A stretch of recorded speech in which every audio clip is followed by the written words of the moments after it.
అందరికి నమస్తే. సంక్రాంతి సీజన్ మొదలైంది కదా, కైట్స్ ఫ్లై చేయడం స్టార్ట్ చేశారా? పండగంటే సంతోషం, కానీ మన సంతోషం వేరొకరి ప్రాణాలు తీసేలా ఉండకూడదు. ఇదంతా దేనికి? Yes, Chinese manja. Chinese nylon and synthetic fibre coated with glass powder. అంటే దీంట్లో గాజు పొడి వాడతారు. చూడండి, ఇది ఒకసారి చూసారు కదా, ఇది మనం మెడకు తగిలితే ఏంటిది పరిస్థితి? ఇది కేవలం దారం కాదు, షార్ప్ నైఫ్, గాల్లో వేలాడే కత్తి, అదృశ్య కత్తి.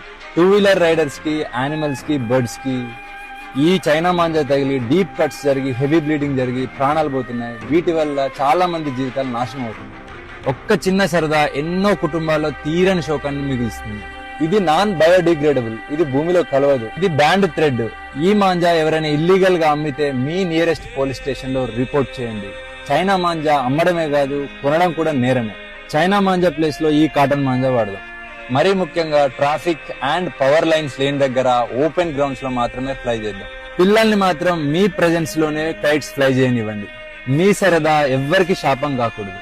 For this Sankranti, say no to China manja. Thank you. Jai Hind.